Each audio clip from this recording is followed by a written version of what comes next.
La historia de Job, una historia de fe, desesperación y la eterna búsqueda de justicia. No te pierdas un solo momento de este revelador viaje en esta historia bíblica del libro de Job. Encontramos a un hombre adinerado llamado Job, quien vivía en una región conocida como UZ, poseía una gran familia y enormes rebaños. Job era una persona íntegra y justa, siempre comprometido en llevar una vida moral y mantenía una relación muy disciplinada con Dios. Él era irreprochable y honesto, temía a Dios y se alejaba del mal. Tenía 7 hijos y 3 hijas.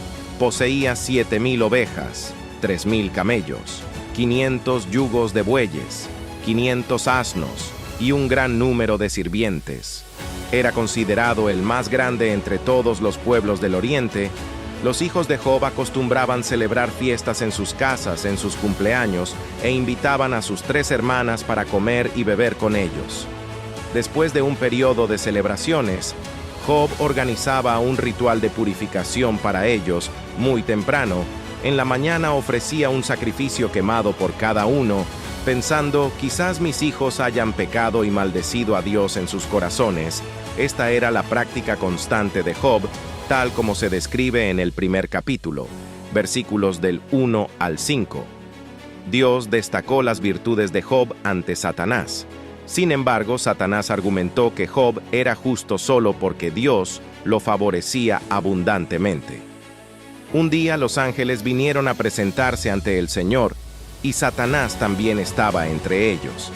El Señor preguntó a Satanás, ¿de dónde vienes?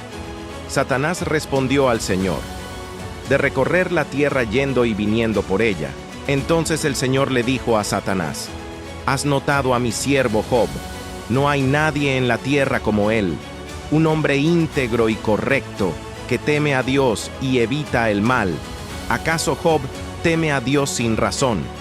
Replicó Satanás, ¿no has puesto una protección alrededor de él, de su casa y de todo lo que posee? Has bendecido todo lo que hace, y sus rebaños y manadas se han extendido por la tierra. Estos diálogos entre Dios y Satanás se narran en el libro de Job, capítulo, versículos del 6 al 10. Satanás desafió a Dios diciendo que si se le permitiera infligir sufrimiento a Job, éste cambiaría y maldeciría a Dios. Dios permitió que Satanás atormentara a Job para probar esta audaz afirmación, pero prohibió quitarle la vida a Job. Pero extiende tu mano y ataca todo lo que posee, y seguro que te maldecirán muy bien. Entonces todo lo que posee está en tu poder, pero no pongas tu mano sobre el mismo hombre. Entonces Satanás salió de la presencia del Señor. Estos eventos se describen en el libro de Job capítulo 1 versículos 11 y 12. Job recibió 4 noticias en un solo día, informando que sus ovejas, sirvientes y 10 hijos habían muerto, víctimas de invasores ladrones o desastres naturales. Un día, mientras los hijos e hijas de Job estaban celebrando y bebiendo vino en la casa del hermano mayor, un mensajero llegó a Job y dijo, los bueyes estaban arando y los asnos pastando cerca cuando los sabeos atacaron y se los llevaron, mataron a los sirvientes a espada, y yo fui el único que escapó para contártelo. Mientras aún hablaba, otro mensajero llegó y dijo, el fuego de Dios cayó del cielo y quemó las ovejas y los sirvientes, y yo fui el único que escapó para contártelo. Mientras éste aún hablaba, llegó otro mensajero. Los caldeos formaron 3 grupos de ataque y lanzaron un ataque sorpresa a tus camellos, llevándoselos, mataron a los sirvientes a espada, y yo fui el único que logró escapar para informarte. Aún hablando, otro mensajero llegó diciendo, tus hijos e hijas estaban celebrando y bebiendo vino en la casa del hermano mayor, cuando de repente un fuerte viento del desierto y golpeó los 4 rincones de la casa. Esta se derrumbó sobre ellos y murieron. Yo soy el único que escapó para contártelo. Estos trágicos eventos se describen en el libro de Job capítulo 1, versículos 13 a 19. En su luto Job rasgó sus vestiduras y se rapó la cabeza, pero aún así alabó a Dios en sus oraciones. Entonces Job se levantó, rasgó su manto, se rapó la cabeza y postrado en el suelo adoró diciendo, Desnudo salí del vientre de mi madre, y desnudo partiré él. Señor dio y el Señor quitó. Bendito sea el nombre del Señor. En todo esto, Job no pecó ni atribuyó a Dios ninguna falta. Esta respuesta de Job está en el libro de Job, capítulo 1, versículos 20 al 22. Satanás aparece en el cielo de nuevo, y Dios le da otra oportunidad para probar a Job. Esta vez Job sufre de terribles heridas en la piel. La esposa de Job intenta persuadirlo a maldecir a Dios y renunciar a la vida, pero él resiste e intenta soportar sus sufrimientos. Dos tramas se entrelazan hábilmente, una celestial y otra terrenal. Los acontecimientos en la tierra son el resultado de algo que ya ocurrió en el cielo, al igual que hay guerra en la tierra.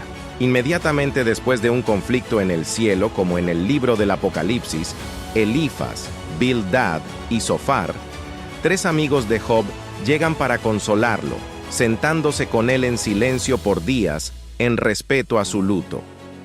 Job habla en el séptimo día, iniciando un diálogo en el cual cada uno de los cuatro hombres ofrece descripciones poéticas de sus problemas. Job maldice el día de su nacimiento, comparando la vida y la muerte con la luz y la oscuridad. Él desea nunca haber nacido y que su nacimiento hubiera sido cubierto por las tinieblas, sintiendo que la vida solo aumenta su agonía. Elifaz responde que Job, quien anteriormente consolaba a otros, ahora admite que nunca fue realmente consciente del sufrimiento de ellos. Elifaz concluye que el dolor de Job debe ser debido a algún pecado que cometió, y recomienda que Job busque el favor de Dios. Bildad y Zofar concuerdan en que Job debe haber cometido algún mal para provocar la justicia de Dios, y argumentan que debería intentar demostrar un comportamiento más inocente. Bildad supone que los hijos de Job trajeron la muerte sobre sí mismos, peor aún. Zofar insinúa que cualquier error que Job haya cometido merecería mucho más dolor del que ha recibido.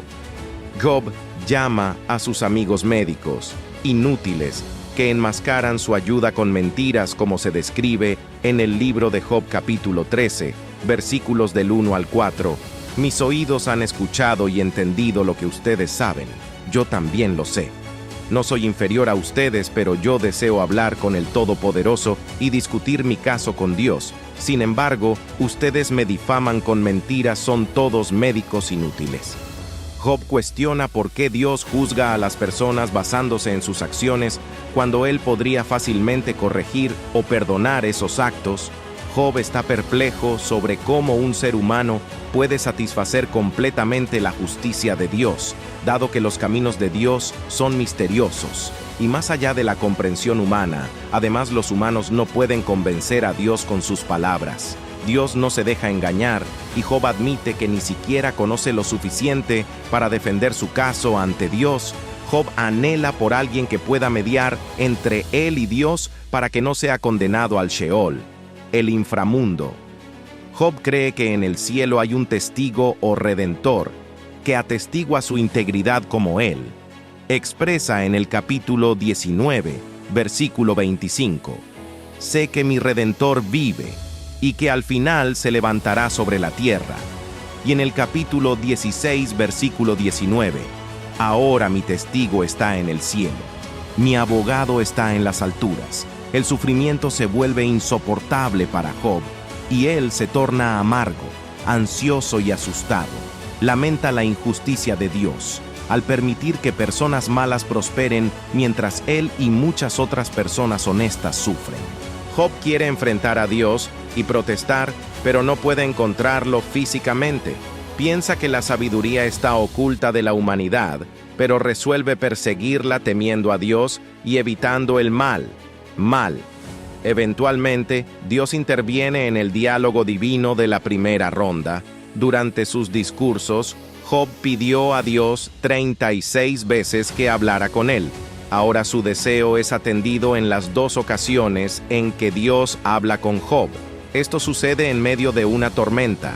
Hay un cierto humor en la forma en que Dios se dirige a él. Job es recordado por Dios de que Él es el creador de todo. Dios repasa su impresionante actividad de crear y sostener el mundo preguntando a Job si podría igualar esa obra terminada, preguntando si Job está en posición de juzgar, diciendo que es impertinente para Job creer que Dios debería explicarse a él.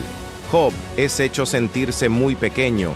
Eventualmente Job responde: soy indigno. ¿Cómo puedo responderle? Pongo mi mano sobre mi boca. Habló una vez, pero no tengo respuesta. 2 veces, pero no diré nada más. En el segundo encuentro, Dios no habla sobre sí mismo como creador, sino sobre 2 de sus criaturas. Una vez más, Dios le pregunta a Job sobre sus pensamientos respecto al hipopótamo, el behemoth, el cocodrilo, el leviatán, como si estas increíbles bestias tuvieran las respuestas a los grandes problemas de la vida Job. Es recordado de que Job no puede entender a Dios, ni al mundo animal, y mucho menos al mundo moral. Así, el punto principal de Dios es: ¿por qué estás tratando de discutir conmigo, Job? Responde que Dios es omnisciente y que ningún plan de Él puede ser frustrado. Ahora se da cuenta de que su cuestionamiento a Dios fue totalmente inadecuado y se desprecia y se arrepiente en cenizas y polvo. Aunque el encuentro con Dios es humillante, para Job el núcleo del problema es abordado, ya que vuelve a conectarse con Dios. El diálogo ofrece un clímax magnífico e inesperado para el libro. En el epílogo, el texto cambia de poesía a prosa cuando Job acepta que no debe culpar a Dios por sus interacciones con él. Dios restaura a Job, sus hijos, 7 hijos y 3 hijas, propiedades, camellos y rebaños de ovejas, haciéndolo mucho más rico y feliz que antes.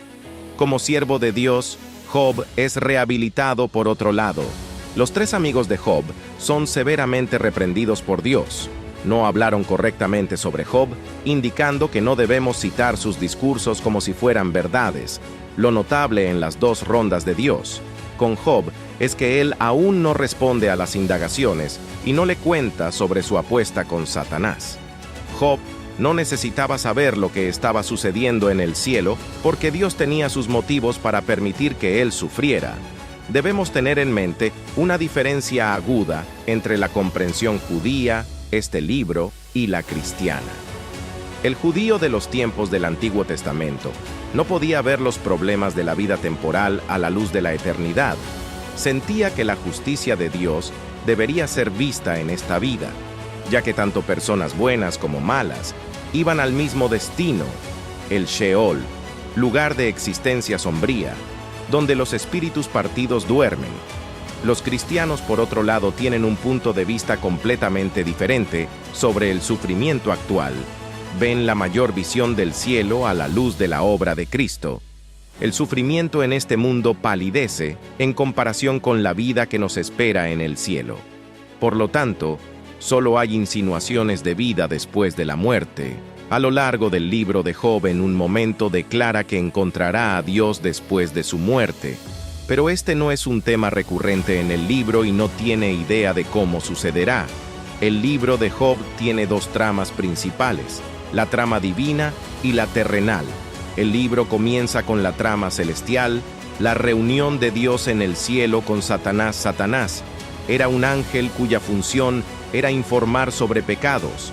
Era el abogado acusador de Dios que viajaba por la tierra para informar a Dios cómo eran los seres humanos en el tiempo de Job.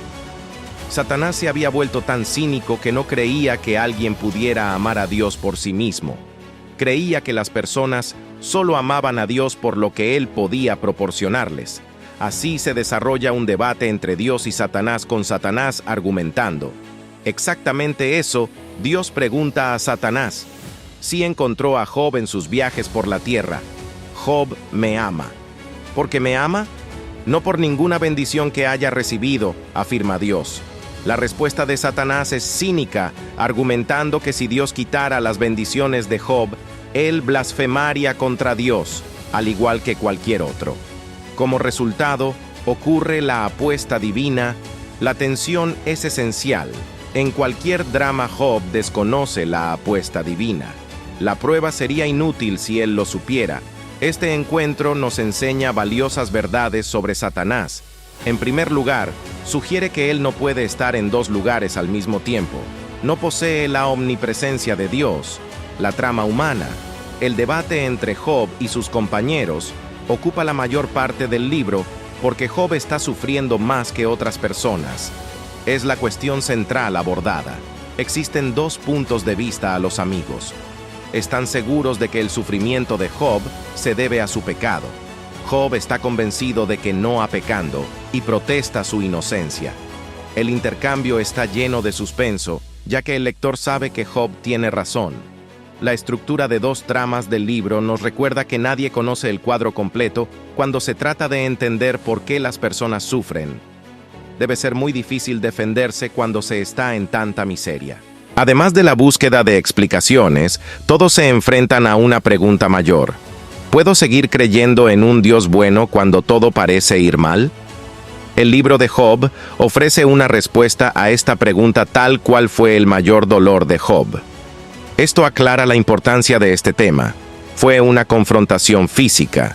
Estaba cubierto de heridas de la cabeza a los pies, cansado, exhausto y en dolor insoportable, socialmente debido a su apariencia física y al hecho de que la comunidad local estaba al tanto de su reciente tragedia.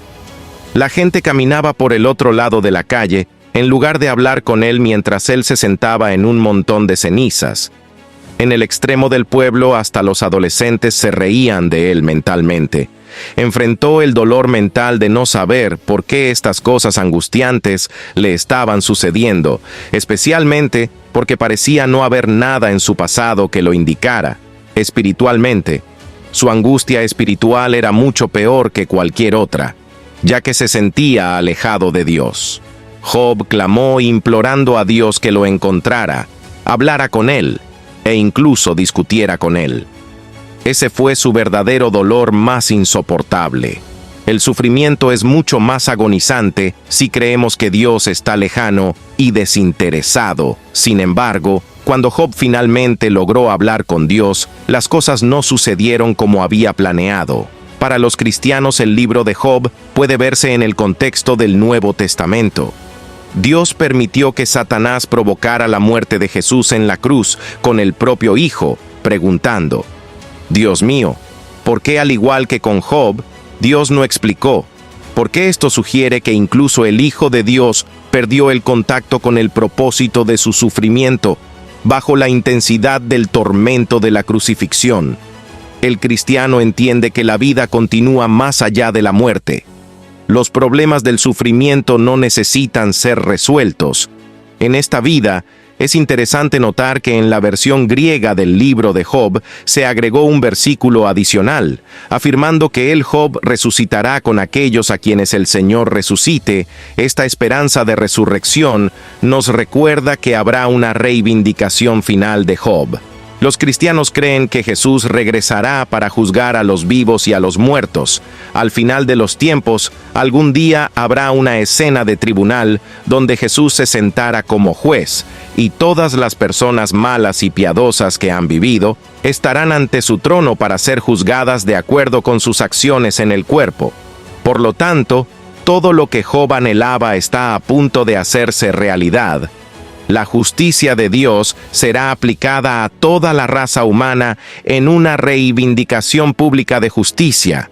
Al explorar la increíble jornada de Job, descubrimos que las lecciones de fe, resiliencia y justicia son más relevantes que nunca.